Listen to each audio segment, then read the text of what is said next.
and already we are racing through these bans. Former LGD and OMG coach standing behind Dan Gaming. We'll keep an eye on his pick and ban phase as he now has to compete with the likes of EDG. Already you can see Fiora and Thresh banned, and there is going to be Shen and Taliyah taken away as well. So it looks like EDG trying to limit some of that map movement that was Dan's strong point in the promotion tournament. And from what we've seen yesterday coming into today's games, the LPL has already forged itself a new meta that involves Thresh and Fiora as must bans at all times because it's just the best champion to ever grace their eyes, it seems. One champion that will go through, though, with that Gragas and Lulu to follow it up is Zac. He has been almost perma-banned since the re-release of him, and now he is immediately picked up by Dan Gaming. And for very good reason, Dom. You don't often see a Zac, because when you do, you often find the Zac winning. You would say pretty standard bans coming out of Dan here, with the Fiora, which is weird to say, but the Thresh, Lulu, 2 support champions taken off the board. But you've got a Shen away from Lies, and a Gragas, which is away from Karin and Lies in particular. They leave open the Zac anyway, so super curious from EDG, maybe testing the waters, or they have a counter pick ready. Yeah, they very well could. I mean, it's been almost a month and a half now since Zac has been reworked, and though EDG has been practicing in the meanwhile and participating in the Demacia Cup, now is the time to see where it counts. Galio has been picked up for Audi. We'll see if he's going to take that in the top lane or if Scout will take it into the mid as Ice Volley returns to his staple Lee Sin. Yeah, so we're looking towards the next picks out of Dan Gaming as well. Ashe is one of the better ones. If your AD carry wants to play more of a utility role, if you've got a Zac to engage, Ashe is able to complement that super well. And there's also going to be the potential threat of maybe picking a Karma just to have an outright winning 2v2 bottom lane, but may not be the case. Yeah, Karma's been a huge priority in the LPL as well. And paired up with the likes of a Zac and an Ashe, that could be a very spicy composition, but it looks like we're going to get Gung on his Jace. And almost like an addition of Siege to the composition already, just having the Shock Blast Gate combos, the ability to take down turrets, maybe even side lane, if that's how the state of the game actually breaks out. Gung has been, so far, the limited sample size in the LPL, a very good mid laner, but the champion can still flex to top. Yeah, and he's going to have to play up against Scout in the mid lane. And with that cannon lock, that could go to Audi. Heck, that could even go to Zet. We'll see where that ends up being flexed as EDG aren't showing their hand just yet with their picks. As we get now into the second round of bans, Orianna taken away by Chance. So it looks like they are expecting that Jace to go towards Lies, in fact. So it seems, of course, with the Orianna, you're expecting something along the lines of the Syndra to be taken off the board. So mid lane focus from both of these guys. Will Ahri actually just come out as well as LeBlanc, and that's just going to be your 4 mid lane bans? It's entirely possible here. But there's also just other champions or lanes that you might want to focus. Again, we mentioned the Karma. It can do 2 roles. Yeah, it's actually kind of surprising to see EDG so respectful of that bottom lane. Cat was so important for Dan Gaming's play in the promotion tournament. His Lulu was, I think, the most aggressive Lulu I've seen since Pawn played it on EDG so very long ago. And again, that was a mid lane versus a support style Lulu. As the shot caller, they are saving that pick for quite some time, so we'll see how they decide to change things up, if EDG will go for that bottom lane pick here, or if they will continue to sort of focus out Goong and try to attack the weaknesses instead of the strengths of Dan. Yeah, well, so far it definitely is focusing Goong, getting a Kassadin off the board, it looks like, as well as the Braum now taken away from Mako. And that, to me, is a actual really good ban. They've now got 3 supports taken off. It'll kind of force EDG's bottom lane to do something a little bit different. If they want to be the Tahm Kench, I would suggest that as a counter to the Ashe. Maybe the Zac, but Zac hits all of them. So that's where Tahm Kench becomes a little bit void. Ooh, they're actually going to lock in the low mobility Varus AD carry.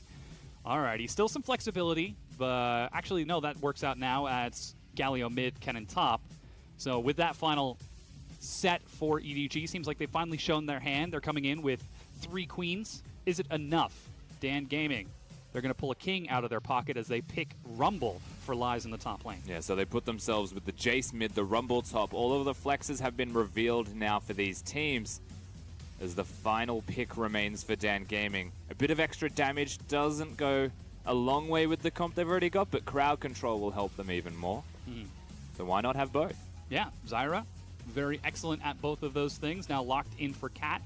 Excellent offensively and defensively. Has to be a little careful going for wards, though, as Mako, with a big grin on his face, finally returning to the LPL stage. He hovers Tahm Kench right now.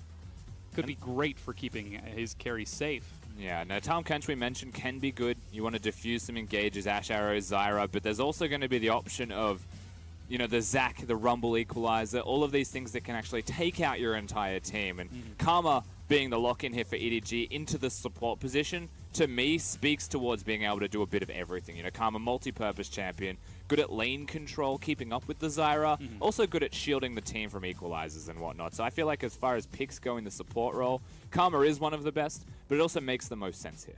Yeah. And with that now rounded out, we've got both of our compositions. Dan Gaming, they've got some very long range and some very high damage. Not to mention the fact that they're going to hit some power spikes rather early on, whereas we look at the likes of EDG, you've got a tank Galio in the mid lane. And a lot of the damage is going to be coming out of Zet and Mouse on that Kennen. I'm curious to see, does anyone go AP Kennen anymore? No, nobody does AP Kennen anymore. Just as a matter of state in professional league. Yeah, I just haven't seen it. It just doesn't exist. That's such a bummer. If it does exist, quite that's like, great, yeah. but like, go for it. But AD is better. Okay, yeah. There's nothing quite like the slicing Maelstrom flank, catching 3 people and just shredding through their health. But you don't get that with AD Kennen. People still try flanking, and why don't I do any damage? Yeah, you get the occasional Kennen that'll just stay in his lightning rush and not actually auto-attack, forgetting that he's an AD Kennen after all. That's a big problem for some of them, but I feel like after this much time, it's been adapted towards, and they should be better flankers, better players. Yeah, I think it's actually going to be really interesting to see how Audi specifically plays this style of Kennen in the top lane, because he is going up against the likes of that Rumble. Does he go for the flanking and split pushing, looking for the objectives with the rest of his team, or does he? Or excuse me, I totally phrased that incorrectly. You're going backwards. I know what you're saying, though. Yeah, so Audi playing the Rumble. How will he go up against the top laner here? Yes. Or did I say that backwards? No, you said it backwards. Lies on Rumble. Yes, lies Stop on Rumble. Audi is on the Kennen. I'm talking about the play style. Does Audi commit to a side lane, or does he commit to his team? Well, look, Audi, you're playing a champion like Kennen, you usually do commit to a side lane no matter what. When you highlight this matchup between a Rumble and a Kennen, Kennen will be the one that wants to side lane. Rumble, for the most part, wants to group up, get the equalizers down, actually have the team fights. And a lot of that will come down to the neutral objective focus for these teams. With a Rumble on your team, with a Zyra, with an Ashe, Jace, and a Zac, all of Dan Gaming's team composition is very well purposed towards these sieges or these objective fights. Around the Herald, Dragons, and the Baron is where you expect to see these guys prosper. And of course, the Kennen was picked after the Zac, Ashe, and Jace, so perhaps this could have been sort of a mid-draft swap to make sure they had that flexibility around the side of the map. But as you can see, we've now loaded onto the Rift. It's day number 2, game number 1. It's Dan Gaming's debut against the dynasty of EDG. And a pretty hard game to start with. I think yeah. it's fair to say, Dom, Dan Gaming coming from the LSPL, taking out Vici Gaming, now finding themselves against one of the top 4 teams in the LPL straight off the bat. But if ever there's a way to test the waters, maybe check their ability as a viewer and as the team themselves of Dan Gaming, now's the time to do it. Oh, yeah. Because you'll want to beat them. And, of course, later this week, they'll have to play against Team WE. So if they can put a strong showing against EDG and, heck, even WE later on, that would be huge news for Dan Gaming. The only team to see really big success coming out of the LSPL was Gu on their return to the LPL just last split. Yeah, we had Snake starting very strong. QG did well, and then QG again with Doinby bringing them up. Definitely also have performed well, but that's always the first-place teams. This is, I think, one of the first times ever we've had a second-place team of the LSPL actually promote by taking out an LPL roster in a best-of series. And so there's a little bit less expectations, you'd almost say. Yeah. When you set the bar that high, you really have to sort of taper those expectations down a little bit. Already we can see Zet and Mako burning a lot of mana and health to bully Choo Choo and Cat. Looks like he's missing just a few minions there, 6-4, so nice and pushed back and will be able to catch up just fine. That does mean, though, that Karin is going to be starting off at his red buff, or excuse me, blue buff. He's going buff to buff, whereas Ice Lolly is going for a standard start. And again, Zet and Mako are just being big old bullies. Yeah, so Mako's walking up to Choo Choo and then throwing his empowered Q at Cat. Zet is also focusing Cat on the Zyra. I hate that his name's Cat because there's a Katarina as a champion. Nidalee's a cat. Everything's going wrong. In saying that, he's focusing out the right target, I believe, anyway. Now Ashe can have a Doran shield, can have 2 potions, a little bit more sustain. Zyra is a very fragile champion. Yeah. And if she ever has lane control, usually we'll lose that lane, which is the nature of the Ashe-Zyra 2v2. So as it stands, I'm looking at the right idea from EDG and pretty much complete control of the bottom lane from level 1. trying to take a very early lead and control it, prevent this very dominant bottom lane from taking off. We know that Choo and Cat were important to Dan Gaming's success in the promotion tournament, though we hear that we should be looking towards Goong and Karen to be the primary carries. Well, we'll see how it works out this game, as right now, Choo and Cat are not having a great time. And as far as this game's panning out, you definitely will be looking towards Goong and Karen. Of course, running an Ignite mid laner as Jace, a ranged champion, up against the melee champion. You should have a slight advantage there. Galio is always able to compensate for that fact, however, and just use his Q to clear the waves and be perfectly fine, as Ice Lolly is making the first moves. Yeah, the artist previously known as Fire Lolly. He's actually just being straight up mean as he clears out ward after ward. Takes a lot of damage from Krugs. That's right, he has Smite and Red Buff, so he'll be able to get back up to full health after this camp if they let him do it, which they're not. Zet is still just being so mean. Ice Lolly's going to complete a recall. That means Karen gets some time to clear out this top side of the map and go for Krugs. But just the focus from EDG on this bottom lane, they have identified what they want to play around. And the important part there is that they actually cleared 2 wards, Ice Lolly, by using the Scryer's Orb. So he finds 2, and now the bottom lane has to feel a little bit less safe if you're Dan Gaming, where EDG, they can play confidently knowing that they've got themselves in the mismatch, the 2v3, or at least a 2v2, knowing that Zach's going to respond on the other side of the map. Junglers are about to find each other as well, and so there's more free time to win bottom lane. Yeah, Ice Lolly is going to force Karen to jump away as Zet and Mako are now getting damage onto this turret. Still no sign of Karen on this side of the map, so it literally is Cat on his own! First blood, Zet! Welcome to the LPL, Dan Gaming. Welcome to your bottom lane, and welcome to your moment of fame. They've actually just put you on a poster. EDG, now they're diving. going for it. That's Ignite as well. Choo is snared. Zet backs it up as Mako gets out of there and will get another kill. EDG just double killed bottom lane. Goong is going to come down, maybe find himself a Mako, but even then, that's a lot of resources burned towards just getting a kill. A lot of time spent, and it doesn't actually look like they're going to even get a kill at all. And so far, so great for EDG. Yeah, you can see Lies now going super hard onto Audi in the top lane, getting a lot of empowered auto attacks, actually forces the flash.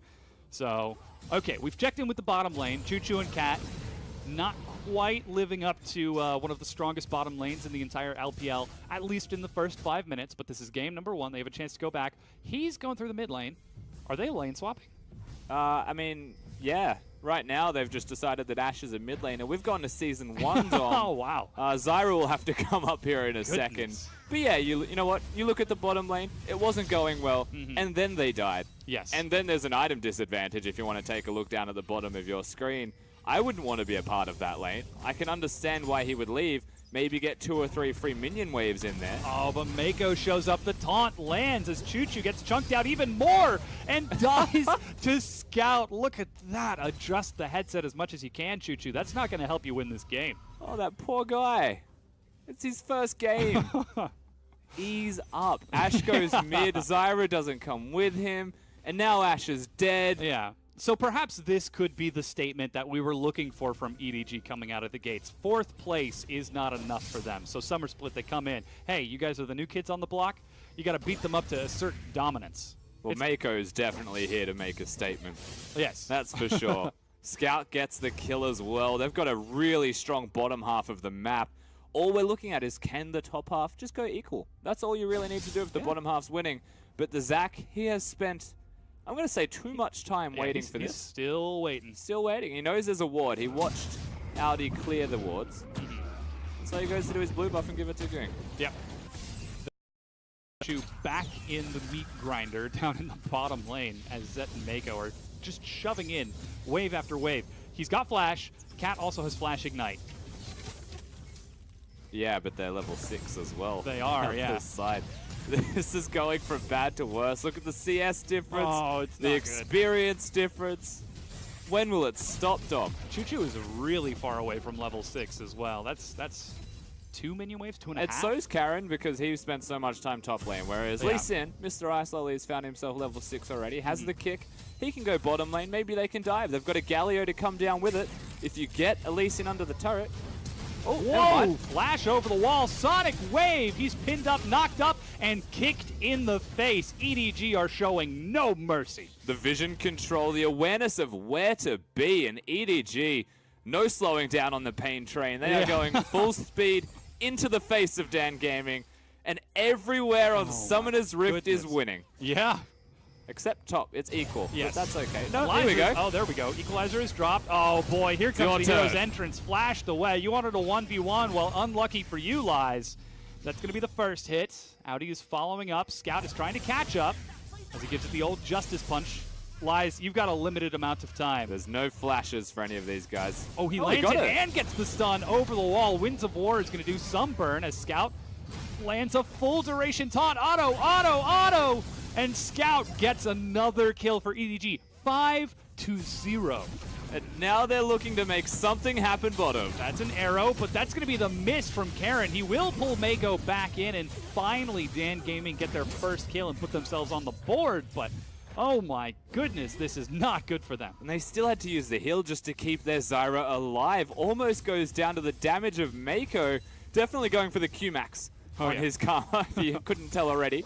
The burst coming out of him is quite substantial. It's good to see Dan Gaming on the board. I'll give them that much, but the state of this game, it's not pretty. Oh my goodness. This is nasty. It is. EDG, I think they want to win, Dom. They're not here to have fun. What's giving you that impression? Is it the 5 kills or the fact that they're all over the map, or? I think the Galio is actually doing incredibly well for them as well. Speaking of all over the map, Scout being able to go pretty much anywhere he wants, finding out Goong, then going straight top lane. Good awareness. That means Audi's communicating, obviously. So This is one of the questions that I actually asked a few days ago. Galio is so strong right now. Is it Scout's specific playing of him being able to move around, or is it just the fact that Galio is so strong in the current meta? I mean, Galio is strong in the current meta, and Galio can roam around the map. But to be able to do it successfully as a champion like Galio is actually incredibly difficult, right? By design, Galio is a champion that is best when they are running at you.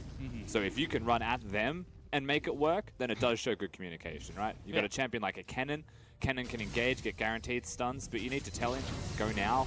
You need to be in range to go now. It's kind of like a Nocturne ultimate. Very difficult to communicate across multiple players, but of course, Scout showing a very strong performance so far, and Audi communicating at least well. That's a little bit too much. You got a ward. We're good. Yeah. I don't think he actually wanted to go over the wall. I think he just wanted to ward. Maybe that was a fat finger. Didn't want to press E. I don't know. He is so far away from T, though. Do you think he uses R as his trinket button? Wait, he might use T? 4. Yeah, it's 4. I use T. Because T for trinket, and then 1 through 6 for items. Because you have 6 items. Yeah, and D for dance, Dom. Zach's currently looking bottom lane. It's going to be a 3v3 with teleports up for one of these teams. I would advise that EDG take this, and the Dan don't. Flash chains. Choo-Choo is going to sidestep with a flash of his own.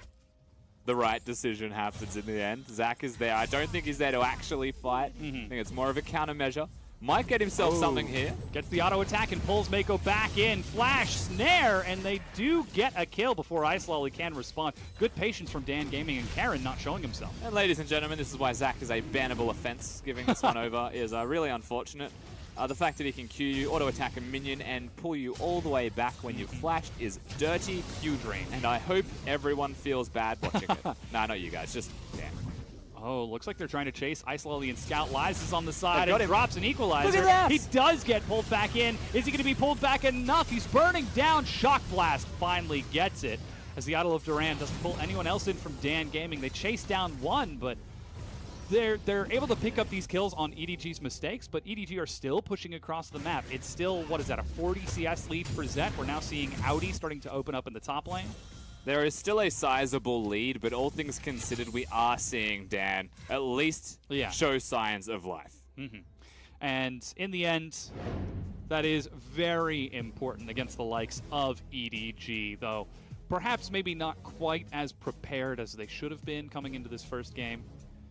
Maybe. It just feels like how the game has panned out from minute one. There's been more control, more thinking, more preparation and strategy out of EDG for sure. Which bodes well, considering they're coming in against the likes of Dan Gaming, who are a new team. When you've got the top lane of EDG behind you, all the power and prestige of this organization, to come in against this lower seed team and still show such a dominant performance. I mean, absolutely, but then we hit the mid-game, and it feels like Zach is a one-man wrecking crew and he's starting to bounce back for his entire team.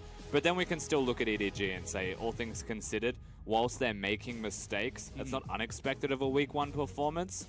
They are still winning. They are still pushing the lanes. They have the vision there. And it's more just the fact that a Zach is kind of like Evelyn or a Rek'Sai or even like Shaco in how they gank, right? It's really hard to actually prepare or know where they're going to be coming from. So I guess it's pretty good from the Zach. A lot of patience we mentioned already to be in the right gank positions. And has been giving Dan Gaming something where they should have nothing. Yeah, and this is something that we talked a little bit about before the show. The fact that Karin is a bit more of a cerebral jungler. He'll try to play around the enemy jungler. He'll try to play around the map. The moment we saw Isolali show up bottom, he invaded, took Krugs, and then tried to see if he could go for, I think, the Raptors as well before he was spotted out by Isolali on the recall. So playing around the map, playing around his team, and I think the most indicative play of that was when he was bottom inside of the brush. He saw Isolali show up for a gank, but he didn't show himself. He waited for the sort of storm to pass by before he left out himself. And a lot of this, to me, actually does come down to the junglers. You're absolutely right. Karen's able to make these plays, but if you look at the draft,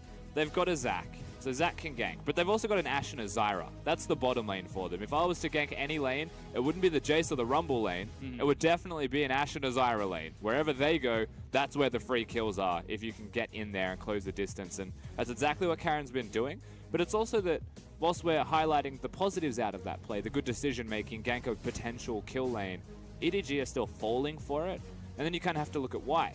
And with a Zyra Karma lane that is winning, that is getting 2v2 kills by themselves, that should continue to happen. That should continue to win, but Isolali is never going to be there, it seems. He's never going to be there in time. Either it's because the vision from Dan is better, or because he's the wrong place. And that's what we saw with Isolali trying to gank bottom, and then very greedily looking for the Mountain Dragon, without any vision of Karin. Here we go again. Oh, there's the combo you were talking about. Slicing Maelstrom, Heroes, Entrance. Scout is 3-0-1. I don't think Lies could even move from the moment that he got stunned by the cannon, knocked up by the Galio, knocked up again by the Galio, then potentially taunted if it came to it, but he was already dead. Yeah. There's no counterplay for Lies in that besides flashing before the stun connects. Now Karin is going to show up top with Gung. Audi tries to sidestep but gets flung to a minion teleport as he flashes back, and Karin gets turned around. Karin. Zach. It's unfortunate that Cannon... That was his ultimate. Yeah.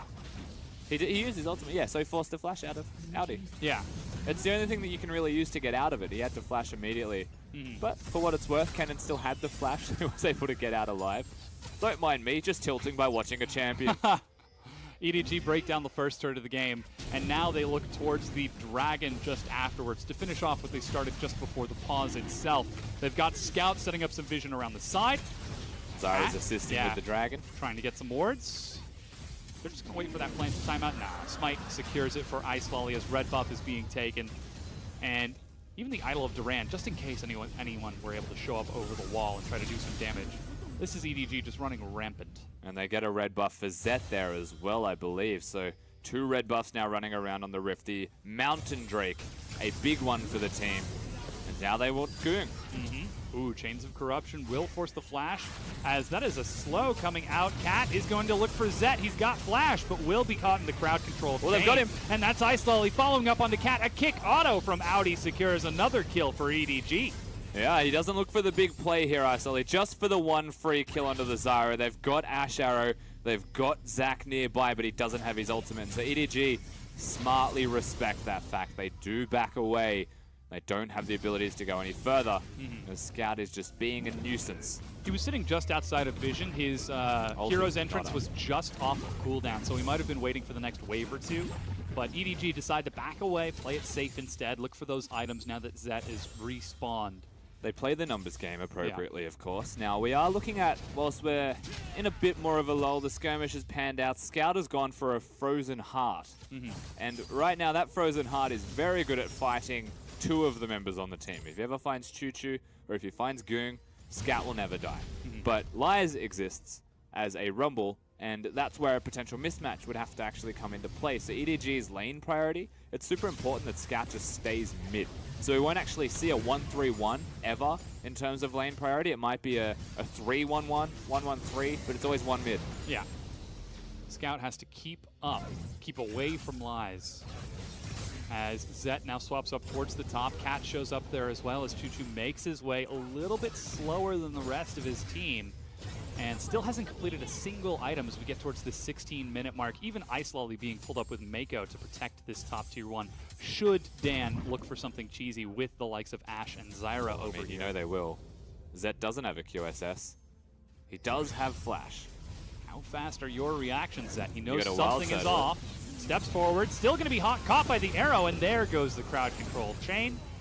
Lies, along with 4 members of Dan Gaming, show up to pick up that kill as the wave gets pushed in. And Cat throws it the right direction, zone him away from his own turret force. Maybe a flash down. The Ashe arrow was guaranteed to connect. There was nowhere for Zet to go after the Zyra reveals himself. EDG, they don't lose the structures. They still lose their AD carry again. The bottom lane of EDG, they're getting picked where they shouldn't be. Still 6 seconds from respawning. Meanwhile, Audi has been shoving bottom. Lies completes his recall to match it as EDG try to defend up top. And wow, they're going in. Have they got enough? Flash is going to get Cat away. Meanwhile, out of Duran does not catch Karen, but a tether will. Mako follows through, and Scout decides to let him off with a warning this time. What is the interaction with Zac and Galio? When Zac's ulted, because he did ult there, and Galio knocks him up while he's in midair, does it cancel it? While Galio is traveling, he cannot be affected by CC. No, I don't mean Galio. I mean Zac was taking people with him, and what if the Galio knocks him up midway? I don't actually know. While Zac is in the air, I would assume that he's untargetable. Yeah, I would assume that Zac becomes untargetable when he's ulting. Maybe he doesn't take anyone. Either way, that happened. We'll find out later.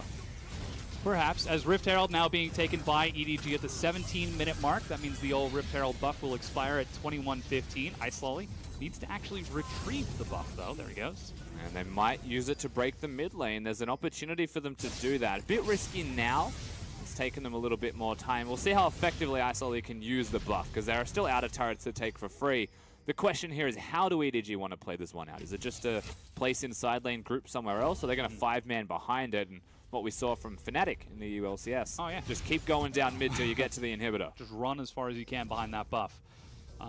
Somebody who's actually looking for that playstyle right now is the likes of Audi in the bottom lane on this Kennen. He's been splitting just about the entire game, with the exception of a teleport mid, effectively playing around that teleport cooldown. And he'll always bring the Rumble down with him, because there's only one teleport on the side of Dan Gaming. So he's going to avoid where the passage of play starts, maybe make one himself, force people to come, and then there's opportunities for Audi to go himself. Teleport's not too far off cooldown for both top laners that are now bottom.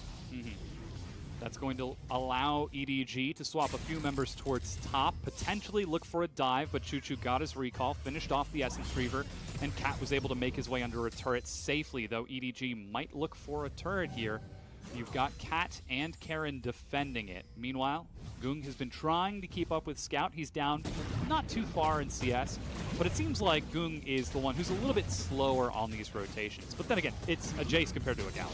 Yeah, he's going to be just that little bit slower, you'd have to imagine, as an expectation. Just the Champions kits first and foremost. Secondly, there's a teleport for Scout where there's going to be the Ignite. So Gung was building himself just that little bit extra to winning the lane, where he didn't win the lane because it's a Galio. But at the same time, you know, Ice Lolly did his part, but Karen's a Zac, so that kind of equals out in another way for Dan Gaming's favor, as he's just kind of bouncing places. Yeah.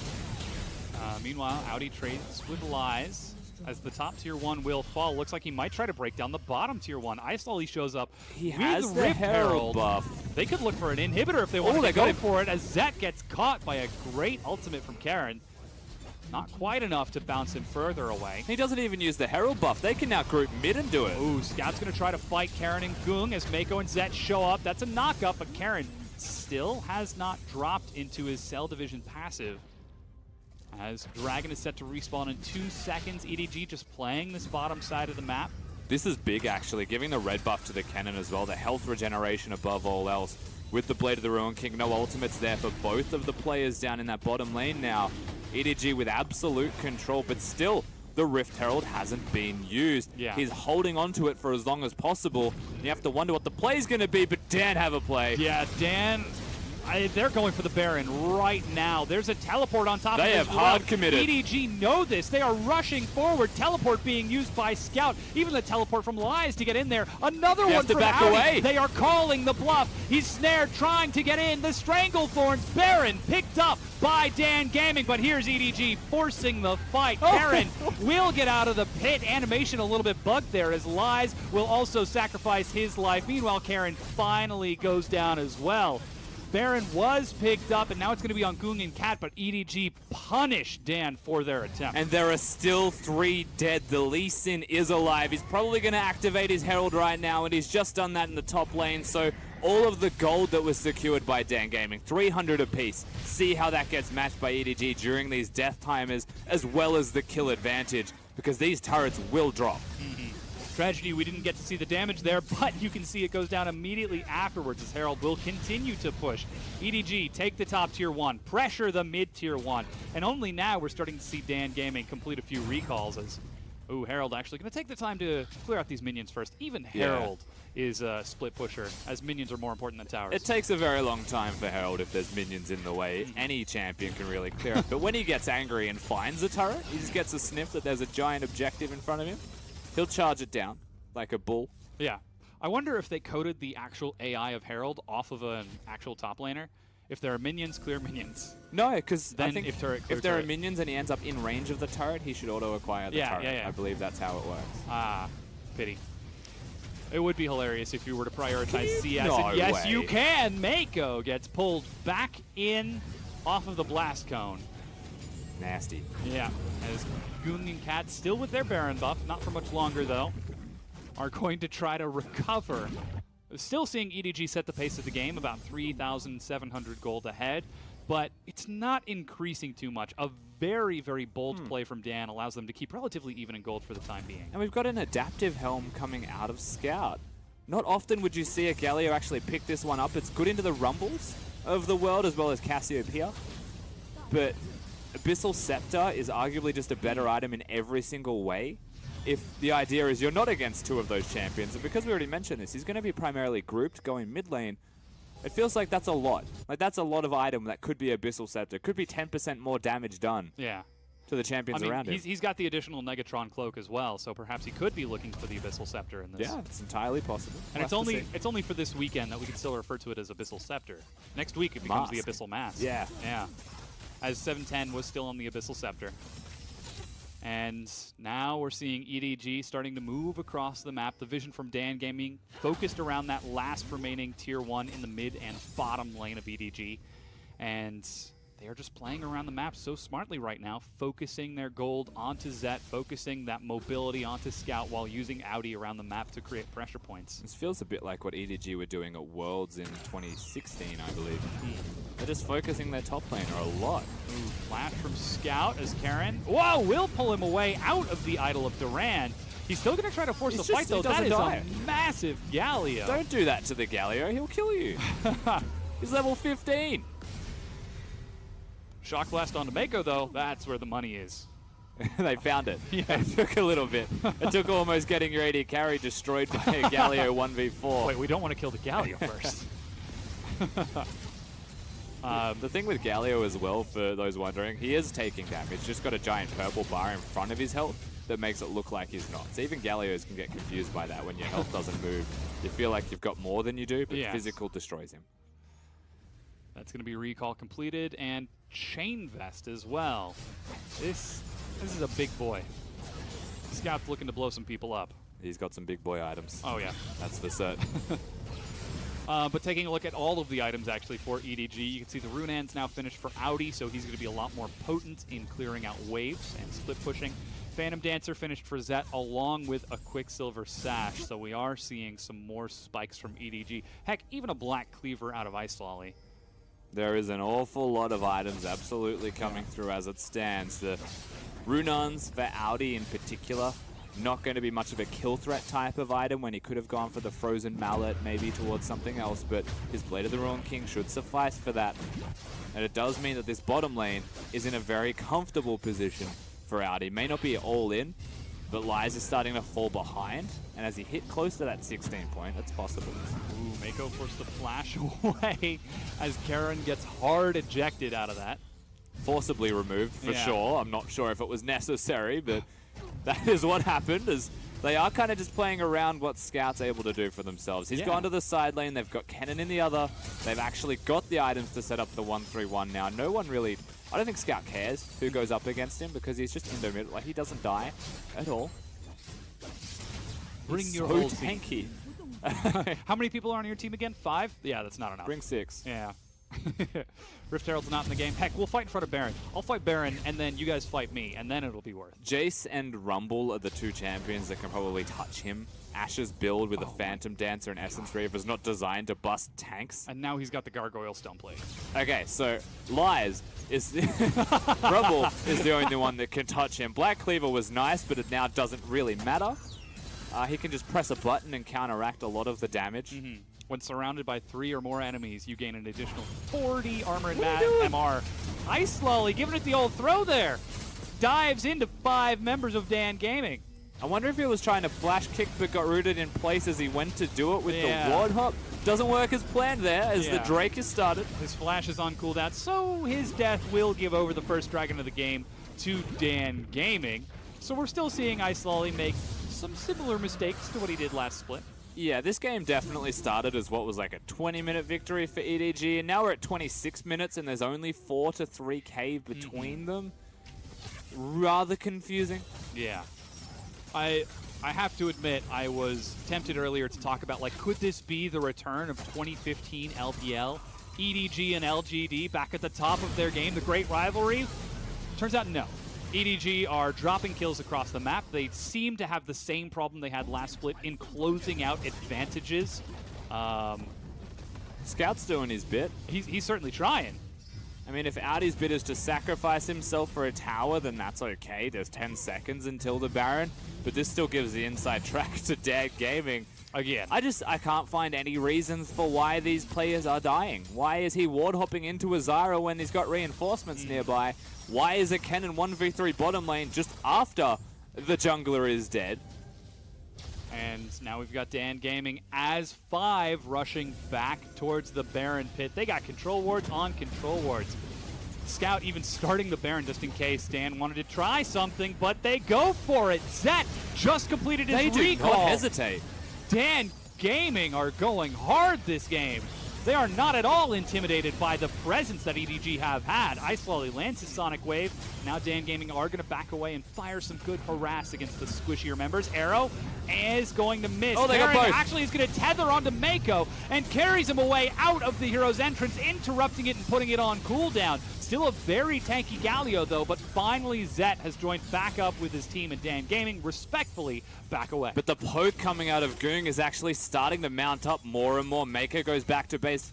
Ice Lolly has been half health. Even Scout, as the super tank, has been brought down to a lot of health missing and has to go back to base. And that could have been an opportunity for them to once again move to the Baron and try and force EDG to come over without recalling, maybe get another team fight when they're low health. But not to be seen, as Ice Lolly is inside the pit where he does not want to be and now has to recall almost.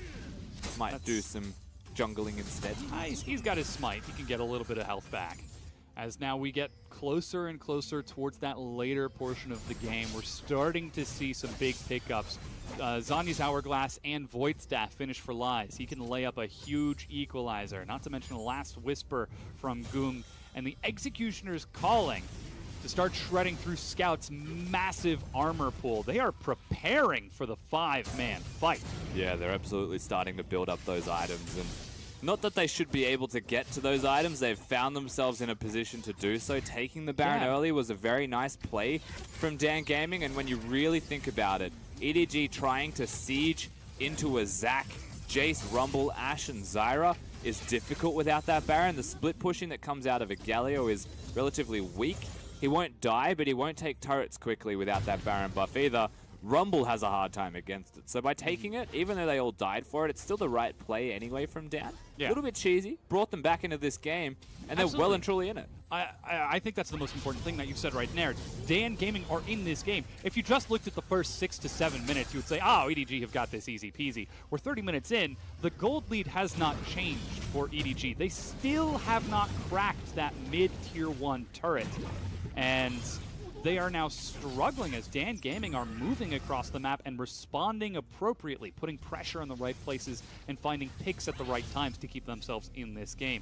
Question is, how long can they keep this up? We do have a couple of the right items, though, starting to creep up for EDG. You've got the QSS now for Zet. You've got Mikhail's Crucible for Mako. It means that other players don't have to go for a QSS of their own. They can get more of the essential items. You can see that through where they're building now with Scout going supportish to compensate for the lack of Locket for EDG. Things like that. They are still going to have a very strong 5v5 team fight, but they need their damage dealers to stay alive, and they almost need Kennen to be there as a damage dealer. Ooh, Karen decides not to take the slingshot as Zet and Mako continue firing ahead. Scout taking a bit of damage from Goon. Karen actually follows up. They're getting a lot of armor penetration here. Scout goes low, drops the Idol of Durand as EDG try to force the fight. Great Let's Bounce carries him out of the cooldown. Teleport from Audi, and there's no follow-up. In the back line, it's Lies. Dan Gaming could be winning this fight. No, not just could be, Dan Gaming are winning this fight right now. They've taken out Scout 40-odd seconds. Baron has been kicked off. EDG are here, but can they stop it? They're trying to force the flash out of Zet as Karen goes in. Another flash out of Mako, and Dan Gaming are a bowling ball just rolling through EDG, trying to get themselves back into this. They're still at a 3,000 gold deficit, but it's only by the excellent dodges of Zet and Mako that Baron was dissuaded by Dan Gaming. Absolutely. So with the Baron standing, we do get to take a second to appreciate that Audi got a mid lane outer turret. He did. That's He a finally very broke important turret for both of these teams to take down. And at 31 minutes, the first one of them drops. Yes. And now with that broken, it's a little bit more simple for EDG to play the map better, get a little bit deeper with their vision, set themselves up more nicely, and try and prevent Dan from just hitting straight away. They can place wards where Cat is standing after the wave is cleared to stop a Zac from engaging from there, where he has tried 6 or 7, maybe 1,000 times. You know, it kind of blurs together at this point. Is it 6? Is Every it time you look 1,000? at Karen, It's somewhere. he's using his elastic slingshot. Whether it's into a wall or into an enemy champion, you know he's charging it somewhere. Oh, yeah. That guy is just a bit of an enigma. He's quite ready to scary. go. Dan Gaming are actually getting the first look at this Ocean Dragon as it spawns. And now we have identical dragons on the top of the board. Ocean Mountain for the two of them Yeah, as they've got Mako Mako with no flash goes down to Gung and Lies. Karen, as you predicted, slingshots forward to clear out this vision. Dan Gaming might be able to answer back and take their second turret of the game. Yeah, and they can just elastic slingshot again and again. Trying to defend this is difficult, but with no Baron buff for Dan Gaming, Galio still, he should be able to cover this. He should be able to prevent them from getting another turret. And so Dan should move immediately over to the Baron, maybe force Audi to come up because the cannon has no flash, has no teleport, and he's committed to this bottom lane siege. Dan need to force something right now. Bit of a slow reaction from Dan Gaming on the way out. Audi pushes that minion wave all the way to the inhib and Lies hoofs it. Well, I guess he floats on that scrap shield. But he makes it all the way down there instead of recalling or teleporting or anything. Rumbles on down to his bottom lane. Well, there you go. I don't know what he does. Is it floating? He floats, yeah. He pulls his legs up. When he has the scrap shield. When he's just walking normally, he kind of walks around like on the big mecha robot. But when he uses his scrap shield, his legs lift up into the shield. Fair enough. Yeah. It's just not something that I've really paid attention to. Oh, the animations are excellent. As more really awesome animations, such as Zac, whenever he takes a blast cone, he actually blobs and does like the old Let's Bounce animation. As he looks and for he's also Scout got here him. once again. Yeah, Idol of Durand is going to taunt them. I don't know if that's going to be such a great idea. He's so tanky, as that's going to be an additional 40 armor, and MR gets knocked up again. It takes a long time to bring him down, but they just might be able to. Flash is ready, but he goes down to Cat. That took a very long time, but it didn't take a lot of resources out of Dan Gaming. Goong's able to do enough of the work and every time Scout tries to ultimate, it gets interrupted, as they've also now got Mako. Yeah, Mako once again dies. That's 2 members of EDG dead. Ice Lolly and Zet zoned away. Audi with no teleport on the opposite side of the map. But Liza's stuck with him. This is actual threat to the bottom lane. And Dan Gaming, they've got the picks. They finally start the Baron. They need to move quickly. Yeah, it's up to Karen and Choo Choo. They're trying to take this while the rest of Dan Gaming are zoning EDG away. Scout has teleport in 20 seconds. There goes the blue trinket. Ice Lolly is going to be spotted as Zet eats a snare. They've caught the support. Cat gets kicked back, and that's a knock-up as well. Ice Lolly makes his way around, tries to go for the steal, but drops instead. Baron picked up by Dan Gaming as they are in the lead. They don't even get the bottom lane turret. Dan Gaming now with the kill lead, the goal lead, the Baron buff. From the jaws of defeat almost, with how the early game went, they just make plays with no hesitation. Yeah. And they find themselves in a position to actually try and win. From within the jaws of the beast itself, they managed to push the mouth back open and claw out. Dan Gaming are slowly getting stronger and stronger, finding their momentum. Maybe a little starstruck as they got in, perhaps their first time playing on the big stage since the promotion.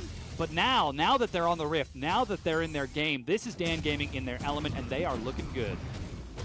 They definitely are. We'll have to see if they can close out the rest of this game, though. They've got the first step completed. They've got a team comp that's actually quite good at taking down structures, very good at zoning away the side of EDG. They've proven that Scout, albeit a massively tanky member, can die. Need to try and follow this one through, and so far, they're showing EDG how to break structures. Oh yeah, they're going to catch up, and they are now at the exact same number of turrets as EDG. This Baron buff is huge for them as they are breaking open the map all across the board. Here comes Scout now recalling to join up with his team as Karen tries to pull some attention away. Snare and harass onto Ice Lolly. He is taking a lot of damage right now. Someone has to come and help these guys. They're trying to clear the ways, but Baron buff's going to stop the Galio from being able to do it. If they don't engage, they just lose the inhibitors. Yeah, the inhibitor turret goes down. Goong is absolutely huge. Scout goes in, looks for Choo Choo and Goong, finds them both. They cleanse. Equalizer in the back as Karen pulls them on top of it. Meanwhile, Ice Lolly goes too deep and goes down. Scout gets a 5-man taunt, but he's got no follow-up. Tries to retreat, but Choo Choo and Goong are doing so much in this siege. Scout is trying his absolute hardest, Dom, but it's not going to actually get them any kills at all. And so there's no way of stopping the inhibitors, no way of stopping structures from falling. And Dan Gaming, they get the first inhibitor. Yes, they certainly do. They're going to keep their own inhib defended as well. At the 37.5-minute mark, Dan Gaming break the base of EDG after starting at a massive deficit in the early game.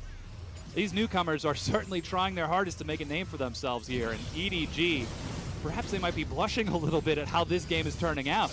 Yeah, and you have to wonder what would happen in future if Dan Gaming don't lose laning phase the way that they did at the start of this one. EDG, they had all of the tools available to them to continue to snowball this game out. Scout, he's been around the map, but everything else just isn't hitting.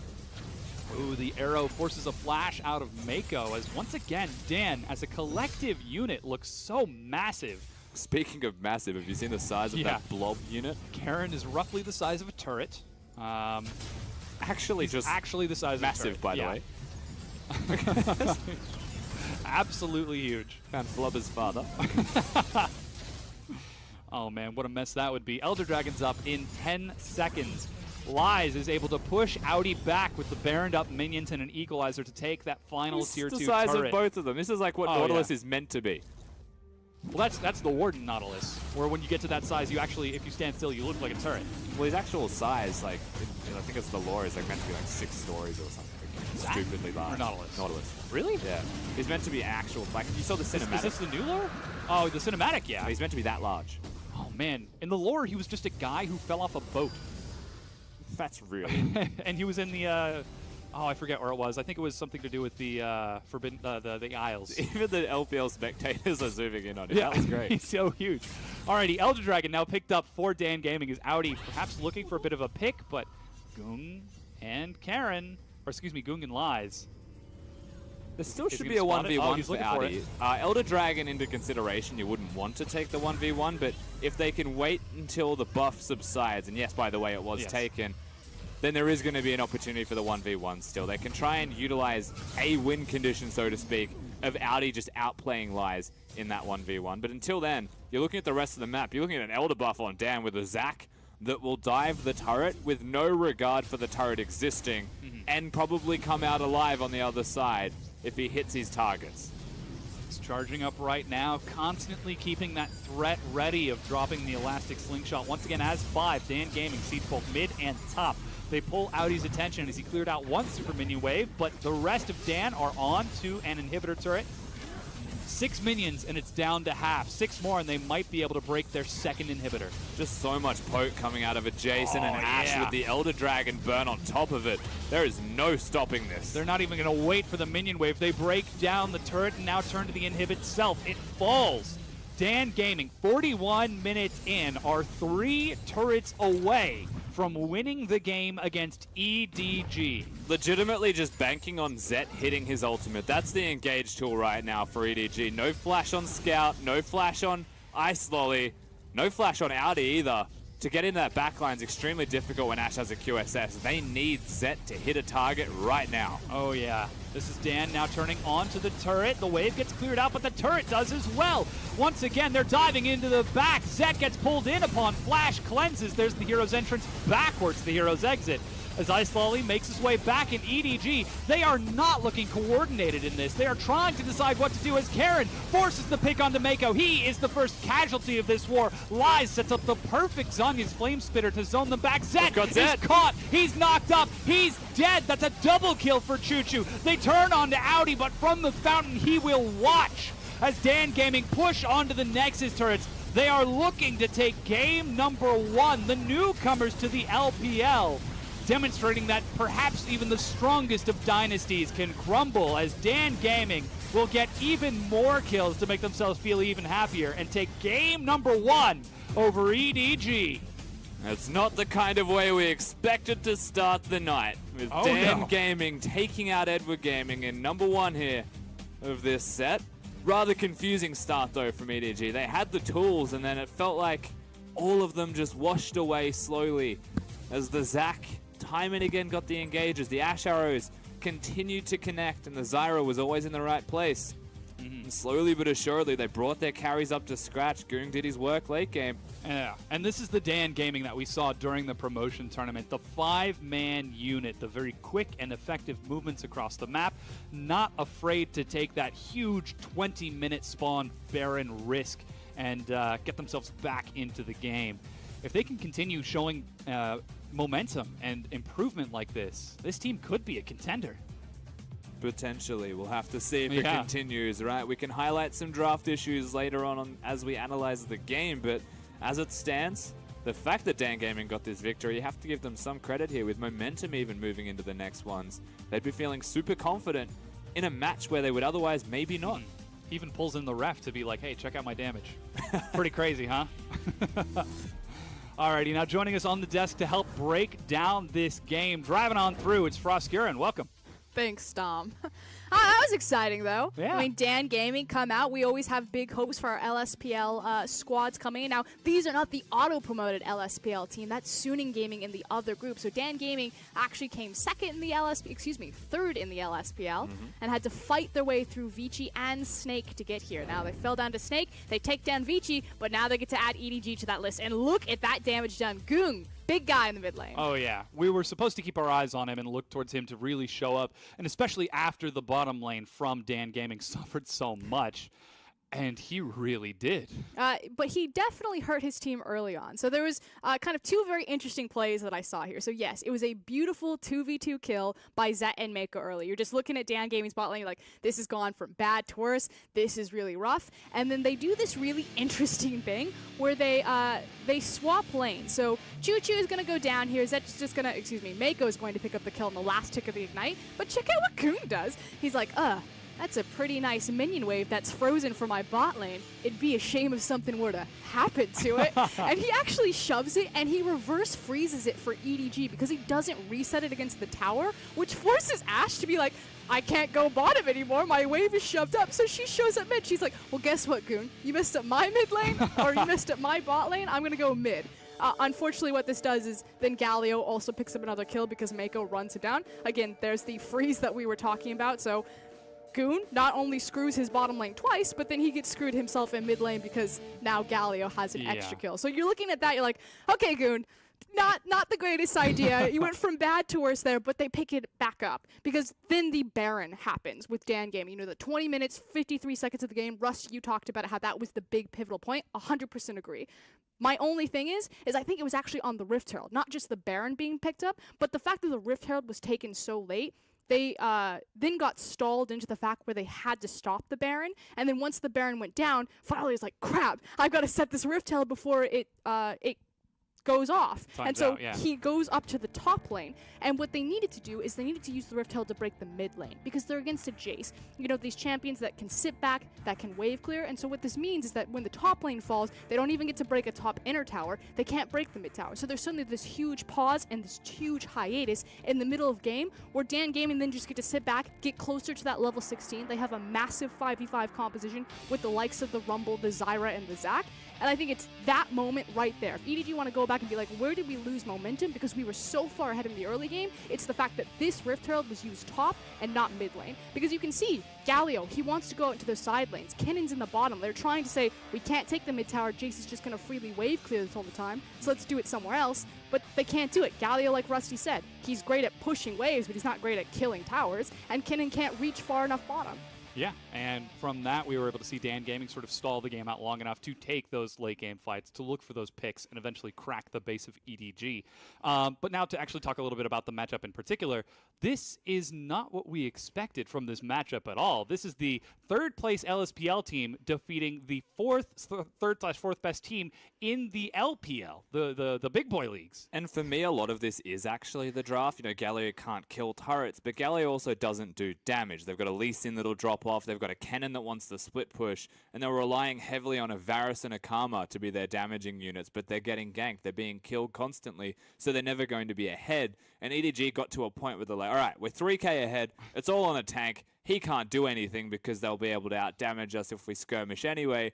Let's just scale our Varus and slowly lose the game as continuously Zac will engage time and again because EDG can't take anything. So is this a draft thing then? Was it just the fact that they allowed Zac to go through? I mean, draft is a huge part of it, as Rishi is saying there. The thing is I'm tired of this being an excuse for EDG. This has been a problem for them for, what, 3-4 splits now? And they've gone through 3 different drafting coaches, Rapid Star, Aaron, and Nofe, and there's always been, you know, one of the things that we leverage at EDG is that their draft, it's kind of questionable. You know, they take a long time to adjust to new patches, they not really pay attention to OP champions, and they get burned by it again. And it's at what point is something fundamentally going wrong with EDG's philosophy about how this organization is playing the game if they can go through 3 different coaches and still have drafting problems consistently? And I don't know who like outright is the caller for these drafts, but Thresh is bad and Zac is first pick. Now, Thresh is one of the good picks into Zac if you're going to let it through it all.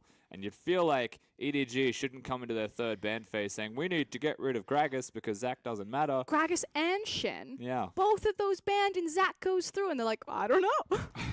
I mean, arguably, Lies looks better on the Rumble than he would on any of those anyway. Shen's not that great right now. There are options against it that you'd be much more happy with if you're EDG. So, yeah, look, they just ended up getting outscaled through the draft. I do think that's, excuse or not, the biggest thing. Well, then looking forward, then what are we expecting from EDG coming into this? Obviously, ban Zac, but they had momentum. As you said, they're going backstage. They're going to look back at this mistake where they did lose the momentum. How do they keep it moving forward in Game 2? It's really little things. I know I picked on the Rift Herald because it was forced top. It should have been mid, but there's also that thing where, you know, the bot tower was at 10% HP for so long, and EDG looked to gank bottom before they decided, you know, we burnt the flash, Varus flashes forward, Ashe flashes, they dodge it, like, okay, let's go back and do our thing, and then they get caught out mid. But it's like, why not just continue to commit? Galio was already making the rotation down bottom. Even if you didn't pick up the kill on Ashe, you've got 4 members there. You're going to overwhelm that tower and take it for free. And it's just those little things. It seems so micro in the scheme, but like, that's the wasted momentum. That's the 30, 45 seconds that EDG lost there. Yeah, well, hopefully we can see them recover. Of course, Dan Gaming on the other side looking very good in game number 1. Their momentum should hopefully continue in game number 2 because that laning phase was not good for them. I think the only person who went even close to even was Lies in the top lane. And now that they were able to take a win, hopefully they'll be able to come into game number 2 and recover and show at least a little bit more poise during that laning phase so they don't have to claw back from such a deficit. It'll be exciting to see whether or not they can actually do that because, again, that's going to come out to draft and how they actually decide to play that laning phase overall. We're gonna go ahead. Dom's looking for his throw. Somebody gave us the break, and looks like we actually got the MVP coming up right now. It's Karen who's going to take that. Beep, beep, move over. Yeah, jungler Karen on the Zac. No surprise that he picks up the MVP. I personally would have given it to Goon, but I understand why they were giving it to the facilitator rather than the finisher for all these plays. And frankly, I do see why he is much more of an MVP than anyone else is going to be in this game. He was making plays, and for me, the biggest part was actually every time they found the Galio, they killed the Galio. And whether Scout planned it or not, whether Karen planned it or not, every time he used his ultimate, it was cancelled. Whether it was an elastic slingshot, a Q auto attack, or even the ultimate, which cancelled it as well. Karen was on the ball. He was targeting the right people. Yeah, and that sort of prioritization is super effective against the likes of a team that has all of their gold onto one specific person. Though, really, we can't expect him to get it in game number 2, can we? No, you wouldn't assume so, but again, we've seen bigger draft blunders from EDG in the past. Well, hopefully that we can see them recover and move forward. Already we've seen growth from 2 organizations in the LPL in yesterday's games. Now we might get the chance to see the growth in a 3rd, but question is, will it be EDG or Dan Gaming? And you have to question if it's growth or if it's going backwards a little bit if EDG end up getting 2-0'd here, because they want to bounce back and they should end up coming out like 110% serious in game 2. Yeah, well, we're looking forward to see if they can do that. We're going to go ahead and take a break while we get that next game ready. Don't go anywhere. The LPL will be right back just after this.